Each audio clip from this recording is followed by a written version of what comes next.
सारी कहानी उसी से सुनते हैं। और जोड़ने का उद्देश्य केवल इतना सा है कि मैं आपको समझा सकूं कि मेहनत करोगे तो सफलता मिल ही जाएगी, है ना। आज नहीं तो कल सफलता आपके हाथ आएगी, बस मेहनत करनी पड़ेगी, प्रयास आपको करना पड़ेगा। अभी जो एक बंदा आपके सामने शेर जो आने वाला है, वो साधारण परिवार से, साधारण व्यक्ति है, कोई विशेष कोई टैलेंट उसके अंदर ऐसा नहीं है, लेकिन जबरदस्त मेहनत है साथ में, जबरदस्त प्रयास उसने किया है, और वो अब जीएसटी ऑफिसर जो है वो बनने जा रहा है। कमाल की बात है कि संभावना पूरी पूरी है कि वो जीएसटी ऑफिसर भी जयपुर राजस्थान के अंदर ही बनेगा, ये भी संभावना पूरी पूरी है। तो आइए स्वागत करते हैं हम हमारे उत्तर प्रदेश के शेर का। स्वागत है भाई। नमस्ते सर, नमस्ते। नमस्ते, आवाज आ रही है? जी सर, बिल्कुल। मैं चाहूंगा एक बार अपना परिचय तो खुद दे एक बार यहाँ पर, क्योंकि इसी क्लास में पढ़ा हुआ है और आज इसी क्लास में मोटिवेट करने के लिए मैंने बुलाया है। एक बार अपना परिचय खुद दे एक बार। जी सर, सबसे पहले तो सर आपका बहुत बहुत थैंक यू। मैं राजुल श्रीवास्तव उत्तर प्रदेश के ललितपुर जिले में रहता हूँ। 2023 में मेरा सिलेक्शन टीए की पोस्ट पर हुआ था, तो मैं एक साल से गुवाहाटी में था। उसके बाद मैंने फिर से सीजीएल का एग्जाम दिया था, तो इस बार ऑल इंडिया रैंक मेरी 813 है और जीएसटी इंस्पेक्टर की पोस्ट जो है मुझे अलॉट हुई है। 813 रैंक है और जीएसटी इंस्पेक्टर बनने जा रहा है। जी सर। अच्छा, घर में कोई इससे पहले कोई है आसपास मोहल्ले में, आसपास गांव में जीएसटी इंस्पेक्टर? हाँ, ललितपुर डिस्ट्रिक्ट में पिछली साल दो लोग हुए थे और घर में फैमिली में ऐसे कोई नहीं था मेरे से पहले। पहला ही है? अच्छा, गवर्नमेंट जॉब में कोई और जी। है? नहीं, फैमिली में तो कोई नहीं है, भाई बहन मैं ही कोई हूँ, भी नहीं पहला है? सबसे छोटा मैं ही हूँ और मेरा ही हुआ है। अरे क्या बात है। तो सबसे पहले रिजल्ट किसको बताया जब हो गया जीएसटी इंस्पेक्टर में 813 रैंक आई जब? रात में सर 12 बजे थे, तो मैंने चेक किया, उसके बाद मैंने पापा को जगाया, सबसे पहले तो पापा रात को को बारह बताया। बजे हाँ, रात को 12 बजे ही मैंने पापा को बताया। तो फिर उनने पूछा कि कौन सी पोस्ट मिली है, तो मैंने उनको बताया कि जीएसटी इंस्पेक्टर मिली है। तो वो बहुत खुश हुए। और फिर मैंने उसके बाद भाई को, बहन को, सब लोगों को बताया उसी टाइम पे, तो सब बहुत खुश हुए, सबको बहुत अच्छा लगा। अच्छा, उम्मीद थी पहले से कि इस बार अच्छी पोस्ट मिलेगी? हाँ सर, वो रैंक मित्रा वगैरह उस सब पे रैंक चेक की थी, तो रैंक अच्छी दिख रही थी, 400 500 दिख रही थी, तो उम्मीद तो थी कि मिल जाएगी, पोस्ट अच्छी मिल जाएगी। तो ये सफर कितने महीने का है? 2 महीने का, 4 महीने का, या सालों भी लग गए इस सफर के अंदर? सफर की शुरुआत कहाँ से हुई? इस गवर्नमेंट जॉब में आने की शुरुआत कहाँ से हुई? मैंने सर मई 2022 में स्टार्ट की थी सीजीएल के लिए प्रिपरेशन। तो उसके बाद से मैं मैथ, रीजनिंग, इंग्लिश सब कुछ कवर करता जाता था। फिर 2023 में शायद या 22 में आपका ब्रह्मास्त्र बैच आपने लॉन्च किया था, पहला आपके बर्थडे के दिन। हाँ, बर्थडे पे लॉन्च किया तो था। मैंने वो बैच ज्वाइन किया, तो उसमें डेली की आपकी क्लासेस होती थी, तो मैंने हिस्ट्री, पॉलिटी सब कुछ वहां से बेसिक कंप्लीट किया अपने। और आपकी जो करंट अफेयर्स की मॉर्निंग वाली क्लास थी, वो मैं डेली सुबह जब मतलब स्टडी करने बैठता था, तो सबसे पहले मेरी स्टडी उसी से स्टार्ट होती थी। सुबह सबसे पहले मैं वो क्लास कंप्लीट करता था, उसके नोट्स बनाता था, उसके बाद फिर बाकी का डेली का जो रूटीन होता था वो मैं कंप्लीट करता था। और मतलब जब तक मेरा सिलेक्शन नहीं हुआ, मैंने एग्जाम वाले दिन भी आपकी क्लास ली थी, मैं एग्जाम वाले दिन भी क्लास अरे, लेकर ही गया था आपकी। कुछ और फायदा अभी हुआ? भी बहुत फायदा हुआ ना सर, करंट का तो मतलब कोई स्ट्रेस ही नहीं था एग्जाम के टाइम पे। उस टाइम पे इतना सब कुछ रिवीजन करना होता, तो ये नहीं था बिल्कुल भी कि करंट मेरी छूट जाएगी या कुछ होगा। मतलब कहीं भी मॉक में क्वेश्चन कुछ भी आते थे, तो वो क्वेश्चन बन ही जाते थे, कभी बाहर नहीं जाता और था। ब्रह्मास्त्र बैच से और फायदा हुआ? ब्रह्मास्त्र का सर ये है ना, जितने भी बेसिक्स वगैरह, हिस्ट्री, पॉलिटी, साइंस, जितने भी बेसिक थे वो सब कंप्लीट ही थे। उसके बाद आप कई सारी सीरीज और भी रात पे जैसे 8 बजे के टाइम पे चलाते थे, हाँ। तो वो सारी भी मैं ज्वाइन करता था, वो भी उनके भी नोट्स वगैरह बना लेता था। 7 फेरे की तो सीरीज बस। लॉन्च की थी मैंने। हाँ, वो उस तो टाइम पे की थी ना सर, हुए या मैंने नहीं ज्वाइन हुए की अभी थी। तक 7 फेरे, ये बता पहले मुझे। हाँ हाँ, अभी शादी वगैरह तो नहीं हुई है नहीं सर। हुई क्या? तभी तो मैंने लॉन्च नहीं करी नहीं, थी, शादी करवाने के लिए तो लॉन्च की है 7 फेरों की सीरीज। अभी मेरी बहन और भाई है ना सर, उनका हो जाएगा फिर होगा ना। फिर छोटा है क्या तू? हाँ, मैं अरे, सबसे छोटा हूँ। ये तो दुख है भाई। अब इसमें तो क्या ही नहीं कर नहीं, सकते ठीक है, अच्छी बात है। हैं। तो ब्रह्मास्त्र बैच का स्टूडेंट रहा हुआ है ना?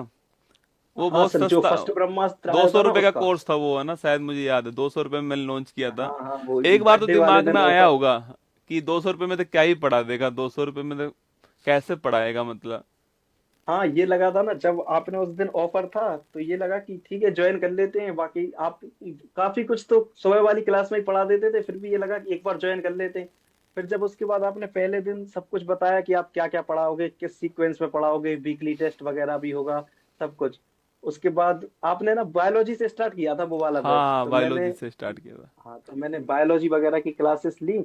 उसमें आप जैसे कोई कोई डाइजेस्टिव सिस्टम वगैरह आपने वीडियो वगैरह से समझाया, तो वो इंटरेस्टिंग भी बहुत हाँ। लगता था, उसमें मजा भी बहुत आता था पढ़ने में आपसे। और फिर ये है, बस एक बार उसको रिवीजन करना पड़ता था, फिर कोई मतलब ये नहीं रहता था कि कंफ्यूजन हो कुछ भी हो, वो क्लियर हो जाता था सब। कुछ नोट्स भी बनाए थे उस समय?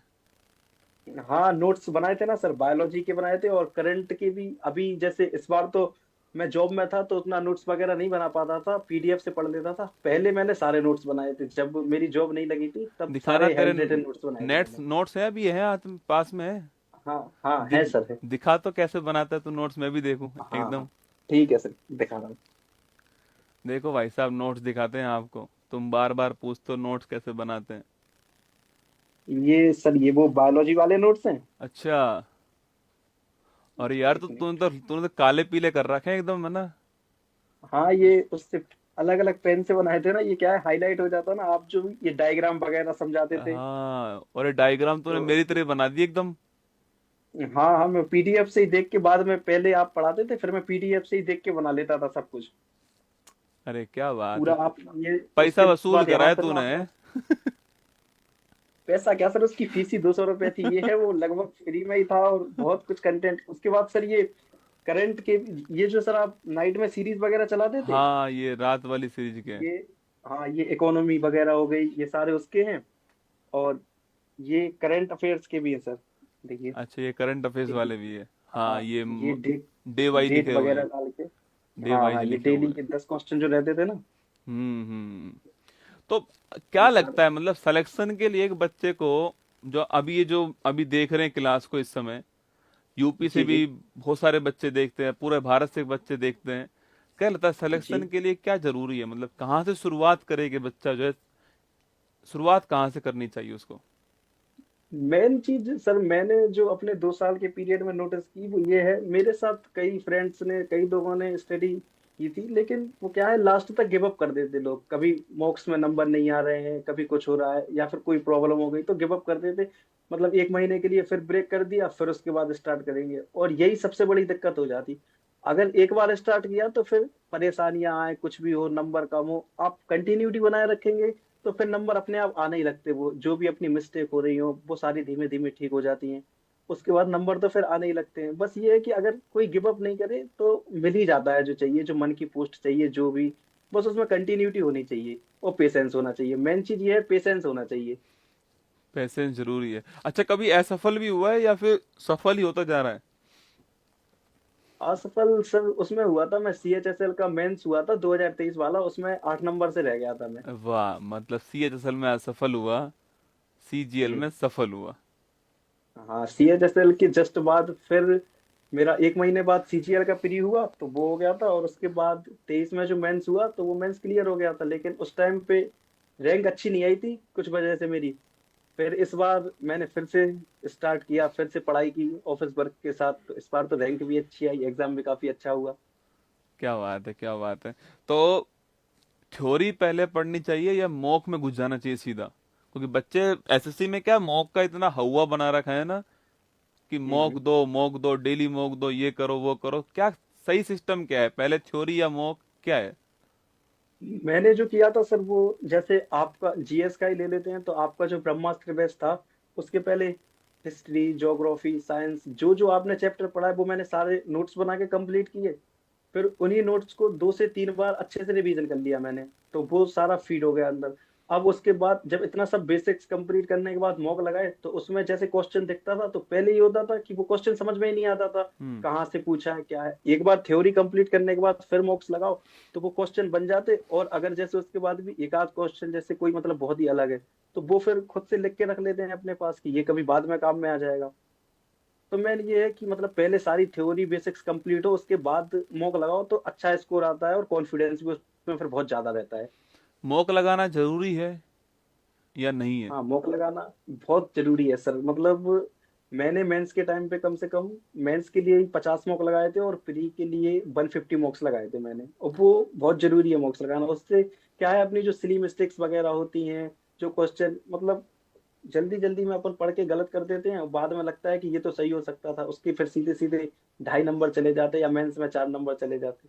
तो मॉक्स लगाने से ये सारी चीजें बच सकती हैं बहुत अच्छे से। अच्छा, कोचिंग भी की है कहीं? नहीं सर, ऐसे ऑफलाइन कोचिंग कहीं नहीं की, ऑनलाइन ही किया जो भी कोई भी किया। कोचिंग नहीं की है? तो जो ये नहीं हवा सर। बना के रखते हैं कि कोचिंग करने से ही होगा, सिलेक्शन कोचिंग करने से ही होगा, आपके सामने बंदा बैठा हुआ है, कोई भी ऑफलाइन कोचिंग आज तक नहीं गया है, ऑनलाइन में भी कोई ऐसा भारी भरकम कोर्स कभी खरीदा नहीं होगा, यूट्यूब से ही जो नहीं नहीं। टॉपिक्स थे वो देख करके, मैथ, रीजनिंग, इंग्लिश, जीके जो है वो कंप्लीट करके, मॉक लगा करके आज यहाँ पर इंस्पेक्टर बन के आपके सामने बैठा हुआ है। सिलेक्शन के लिए पैसेंस चाहिए, जो उसने कहा है, और जरूरी भी है। और एक सोर्स आपके लिमिटेड होने चाहिए। क्यों? ऐसा है कि जी सब सर। सारे सोर्स से पढ़ लो, या तो या एक सोर्स जो है उसको बार बार कम सोर्स रख के पढ़ो। हाँ, ये सबसे बड़ी चीज है ना कि पीडीएफ वगैरह इस ग्रुप में मिल रही है, उस ग्रुप में मिल रही हाँ। है, तो वो कलेक्ट करते करते फिर 2.5 GB 5 GB का आपने डेटा कर लिया, फिर ये होता ना वो पीडीएफ ही खोलने का कभी मन नहीं होता। उससे अच्छा है एक कोई टीचर को पकड़ के उनके नोट्स, उनका पीडीएफ, वो खुद के नोट्स बना लो और उसको ही 5 से 6 बार रिवीजन करो, तो वो ज्यादा फायदा होता है ना। बच्चे मुझसे इतना बोलते हैं, सर पीडीएफ दे दो, पीडीएफ दे दो। पीडीएफ कलेक्टर बन चुका है बच्चा इस समय जो है ना। इस ग्रुप, एक तो ग्रुप इतने एसएससी के भाई साहब, एसएससी का अलग ही माहौल है, इतने ग्रुप हैं, जी हर जी। ग्रुप पे नई पीडीएफ है। कहीं भी चले जाओ आपको फ्री पीडीएफ तो आपको हर जगह उपलब्ध है। बच्चा फ्री देख के नहीं, तुरंत डाउनलोड करता है उसको, पढ़ता एक भी दिन नहीं है उसको, केवल माहौल बना रहा है कि मेरे मोबाइल में इतनी सारी पीडीएफ जो है वो आ चुकी है। खुद के नोट्स ही सिलेक्शन दिलाएंगे। आप देखिए बंदा सामने बैठा हुआ है, मतलब जॉब में होने के बाद इसने पढ़ाई की है, और पढ़ाई करने के बाद दोबारा से नई जॉब ली है, और एक्साइज इंस्पेक्टर जो है वो बन चुका है, और 3 स्टार अब होने वाला है ना। जी सर। 3 स्टार होगा। और जी जी। अभी रसगुल्ला मेरा बाकी है जयपुर। कब तक पोस्ट, क्या सिस्टम है, पोस्टिंग वोस्टिंग कैसा है? पोस्टिंग का अभी उसका प्रेफरेंस फॉर्म आएगा, तो वो हम्म। सारे जितने भी इंस्पेक्टर सेलेक्ट हुए हैं तो वो सब प्रेफरेंस फिल कर देंगे, फिर उसके बाद जोन अलॉट हो जाएगा सबके लिए। और सीबीआईसी जो है मेरा पिछली बार पहले डीबी हो गया था, उसके बाद जॉन अलॉट हुआ था, तो इस बार भी हो सकता है ऐसे ही होगा। पहले जॉन अलॉट हो पहले, हाँ पहले शायद डीबी हो जाएगा, उसके बाद जॉन अलॉटमेंट होगा, फिर बस ज्वाइनिंग लेटर आएगा तो उसमें डेट दी होगी, तो वहां पे जाके ज्वाइन कर लेंगे सभी लोग। ज्वाइन करेगा? हो सकता है राजस्थानी ज्वाइनिंग हो जाए। हाँ, जयपुर जोन मिल सकता है, चांसेस हैं। जयपुर जोन मिलेगा तो भाई साहब रसगुल्ला जी। खा, फिर तो पक्का ही समझो आप, रसगुल्ला जो है अपना जयपुर जोन हाँ हाँ। मिलने के बाद में। तो बिल्कुल सर, और ये अगर नहीं भी मिलेगा तो मैं जरूर स्पेशली आऊंगा आपके लिए रसगुल्ला लेके। अरे क्या बात है। डिस्ट्रिक्ट कौन सा, ललितपुर था ना? हाँ, डिस्ट्रिक्ट ललितपुर है। ललितपुर है। ये किसके पास पड़ता है, बड़ा डिस्ट्रिक्ट मतलब भोपाल के पास पड़ेगा ये या फिर झांसी मंडल में पड़ता है सर, झांसी झांसी में मंडल में। पड़ता है? झांसी मंडल में? जी फिर जी। सेमिनार कर ही देना चाहिए झांसी मंडल में। जी सर बिल्कुल। अब तो हमारा रसगुल्ला इंस्पेक्टर बन गया झांसी मंडल में जो है। और यहाँ पे लाइब्रेरी वगैरह में और जहाँ पे भी मैं गया, मतलब हर कोई स्टूडेंट सुबह से आपकी ही क्लास लेते दिखता है मुझे। हर कोई किसी से भी पूछो जीएस के लिए तो वो आपका ही नाम देता है मेनली। ये घर है आपका, अभी जहाँ पर हो अभी आप? हाँ सर, ये घर है मेरा। ये घर है? हम्म। घर पर बैठा हुआ है।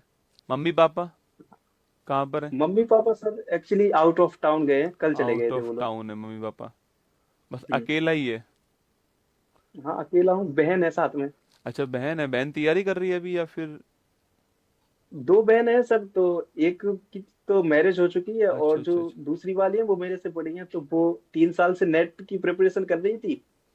फिर उसमें उनका मतलब उतना स्कोर नहीं हो पा रहा था, तो वो अब सीजीएल की प्रिपरेशन कर रही है वो भी। अरे वाह, सीजीएल! हाँ, वो भी कर रही है सर। अरे वाह, अब तो भाई है गाइड करने वाला है। मेरे लिए तो सर आपकी क्लास उसी ने बताई थी सबसे पहले, अच्छा। 2021 में कोरोना के टाइम पे वो ही आपकी क्लास लेती थी। ये लो तो भाई साहब। मुझे ना उसी ने बताया था आपकी क्लास के बारे में, एक दो बार उसने ही दिखाई मुझे आपकी क्लास, तो फिर कई टाइम तक तो हम दोनों साथ में लेते थे। फिर अरे उसके बाद वो नेट करने लगी तो उसने उस टाइम पे ये बंद कर दिया था। अभी तो वो लेती है क्लास भी, कंटिन्यू आपकी लेती है डेली, और मुझे मतलब आपके बारे में उसी ने बताया था। अरे वाह, तो थैंक यू बोलना उन्हें। जी सर, बिल्कुल। और आगे बढ़। और अब तो शादी वादी, अब तैयारी वैयारी थोड़ी करनी है आगे, अब हो गया। हाँ, अब नहीं करनी है, अब तो मतलब सी- लोकेशन भी ठीक मिल जाएगी, पास में भी आ जाऊंगा करके, तो अब नहीं अब एग्जाम देना सीट है अभी खराब तो मत मुझे। करना, आजकल एक नया ट्रेंड चल गया है ना। हम्म। नया ट्रेंड, कट ऑफ बढ़ाई जा रही है, सीट खराब खराब की जा रही है। अब इंस्पेक्टर बन गया हाँ अब। वो, हाँ हाँ, मैं नहीं करूंगा। मैंने इस बार भी सर प्रेफरेंस में वो पोस्ट नहीं डाली थी जिसपे मैं पहले से 2400 ग्रेड पे था। मैंने केवल ये पे लेवल 7 वाली ही डाली थी। मैंने उसके नीचे मैंने ये सोचा कि अगर जैसे कट ऑफ हाई जाएगी तो मेरी एक सीट वेस्ट, किसी और की वेस्ट हो जाएगी मेरी वजह से। मैं तो बहुत पहले जरूरी से ही जॉब बात में है। हूँ, तो फिर मैंने वो सारी पोस्ट इस बार भी नहीं डाली थी जिसपे मैं था पहले से। बहुत बहुत मुबारक हो दोबारा से मेरी तरफ से। और रसगुल्ला तो केवल एक बहाना था, बाकी तो यही था कि जब मैंने शुरुआत किया था ना ब्रह्मास बैच, तो 6 महीने जी पढ़ाना सर। पड़ा मुझे उस बैच में, अकेले में पढ़ा रहा था 6 महीने। मतलब होता ना इंसान कि यार 200 रुपये मैंने लिए हैं, उसमें से 18% तो तुम लोग ले जाते हो। जीएसटी वाले जो लोग हैं हाँ सर, वो हाँ। ले जाएंगे 18%। तो बच्चों को उसमें लगा कि पता नहीं कुमार गौरव ने लूट लिया, पता नहीं क्या, पर उसमें इतना बड़ा बच्चा पढ़ रहा था। मतलब लाखों की संख्या में उसमें बच्चा जो है ब्रह्मा से जो पढ़ रहा था। तो हम्म। मैंने पूरी कोशिश करी कि मैं उस बैच में पूरी शिद्दत से पढ़ा सकूं। हर सब्जेक्ट को पढ़ाया मैंने उसके अंदर। और भारी भारी कुछ नहीं पढ़ाया मैंने, उसको आसान आसान करके उसको कोशिश की थी पढ़ाने की आपको। और हम्म। अब आज जब अब उसका रिजल्ट अब आने लगा है, ब्रह्मास्त्र में जो रिजल्ट है ना, वो अब जो बैच ये जो हम्म। रिजल्ट आ रहा है इसमें दिखाई दे रहा है उसका रिजल्ट जो है। तो बस इतना ही है कि तुम सिलेक्शन लेते जाओ, हम हमारी तरफ से पूरा प्रयास करते जाएं। 5 साल से यही काम में लगे हुए हैं। जीके जीएस करंट अफेयर्स जो एक हुआ था ना, करंट अफेयर्स पहले कोई हम्म। पढ़ता ही नहीं था, मुझसे पहले करंट अफेयर्स कोई डेली क्लास पढ़ता ही नहीं था। मैगजीन आती थी करंट अफेयर्स की, लेके आता था और मैगजीन से पढ़ना स्टार्ट करता था। पर करंट अफेयर्स कितना महत्वपूर्ण है वो सेलेक्टेड कैंडिडेट बता पाएंगे। आजकल पेपर सेट करंट अफेयर्स के आसपास ही होगा ना, चाहे जीके जीएस भी पूछ हाँ रहा है हाँ। वो आजकल उसी के आसपास पूछेगा। अच्छा, जीके जीएस अगर किसी को करनी हो, तैयार करनी हो, तो क्या करना चाहिए? कोई जैसे सर बुक्स लेनी मतलब चाहिए मेरे, रेफरेंस में, या मॉक टेस्ट देने चाहिए, या प्रीवियस ईयर क्वेश्चन करने चाहिए, क्या करना चाहिए उसको? मेरे ही दो तीन फ्रेंड हैं सर, जैसे वो मुझसे पूछते थे कि उनका स्कोर जीके में नहीं हो रहा है। मतलब प्री में उनके 50 में से 6 नंबर, सात ओ, नंबर जैसे इतने भी आते थे कम। तो उनने मुझसे पूछा, तो 2-3 महीने पहले की बात है, मैंने उनको आपका ही ब्रह्मास्त्र बैच के बारे में बताया, और मैंने कहा कि डेली जो सुबह की क्लास होती है वो कंटिन्यू करते जाओ, उसका रिवीजन करते जाना। और ब्रह्मास्त्र बैच से एक एक क्लास लेके उसके नोट्स बनाओ और उसको 3 से 4 बार रिवीजन कर लो। उनने जब ये सारा कंप्लीट कर लिया, तो जहाँ पे मतलब मेरे ही फ्रेंड्स से उनके 6-7 नंबर आते थे जीएस में, उनके अब 30-35 इतने तक नंबर आने लगे हैं अभी से 50 में से। और जैसे मैंने उनसे बोला, और भी तुम बार बार रिवीजन करते रहोगे और भी कुछ ना कुछ कलेक्ट करते रहोगे इसमें, तो ये नहीं है कि नंबर नहीं आएंगे, बाद में नंबर फिर आने ही लगेंगे। और वो आने भी लगते हैं सर। पर शुरुआत में नंबर नहीं आते जीके जीएस में। बच्चा क्या है, शुरुआत में गिव अप कर देता है कि मेरे नंबर तो आ ही नहीं रहे, जी। कोई और सोर्स पकड़ता हूँ। वो और सोर्स पकड़ता है, उस चक्कर में सारा मामला गड़बड़ होता है। एक सोर्स जरूरी है, चाहे मेरा पढ़ो चाहे किसी का भी पढ़ो आप, पर एक हाँ हाँ। सोर्स पर रिलायबल आना जरूरी है। और पीवाईक्यू करना बहुत जरूरी है, सोर्स पर रिलायबल होना जरूरी है, और मॉक टेस्ट लगाना जरूरी है। ये 3 काम कर लो, आपको एसएससी में तो कोई रोक नहीं पाएगा। ये तीनों काम से एसएससी तो आपका निकल ही जाएगा। हाँ, सबसे जरूरी तो यही है ना कि सबसे पहले थ्योरीज कंप्लीट होनी चाहिए, उसके बाद मॉक लगाओ और उन मॉक्स का एनालिसिस करके अपनी जो सिली मिस्टेक्स हो रही है उन पे कमांड कर लो एक बार, फिर ये है एसएससी हो जाएगा। उसके बाद और कुछ नहीं है उसमें इससे ज्यादा। तो लास्ट में जो देख रहे हैं, लाखों स्टूडेंट देखने वाले हैं, अपनी तरफ से मान के चलना कि छोटा भाई या छोटी बहन तुझे देख रहे हैं, मैं अब स्क्रीन पे नहीं दिखाई देने वाला हूँ, केवल तू ही स्क्रीन पे दिखने वाला है सबको। तो जो छोटे भाई छोटे बहन तुझे देख रहे हैं उनको क्या कहना चाहेगा लास्ट में, अंत में अपनी तरफ से क्या संदेश देना चाहेगा उनको?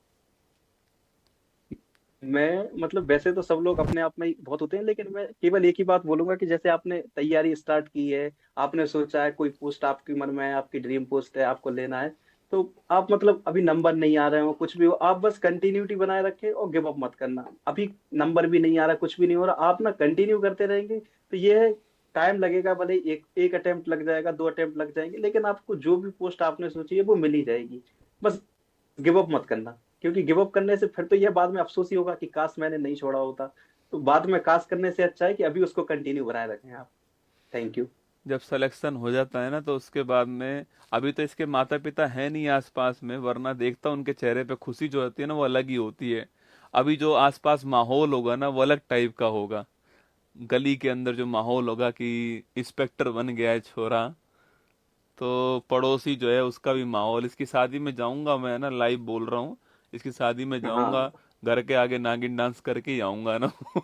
वादा जी रहा सर, मेरा। बिल्कुल बिल्कुल। ऑल द बेस्ट तुझे, है ना, खूब आगे बढ़, तरक्की करो जी सर, खूब, थैंक यू। पूरी ईमानदारी से अपना काम करना। और जी जब भी बच्चों को जरूरत लगे तो मैं तुझे बुलाऊंगा उनको गाइड करने के लिए। ऑल द बिल्कुल बेस्ट मेरी बिल्कुल सर। तरफ से, है ना। All the best. जी जी। तो ये देखिए, ये रसगुल्ला हमारे बीच में था, जो कुछ कहा उसने दिल से कहा आपके सामने, और मैं भी चाहता था कि वो आपसे दिल से ही बात करे। तो जो बातें थी वो मैंने करवाई आपको उससे। चलिए।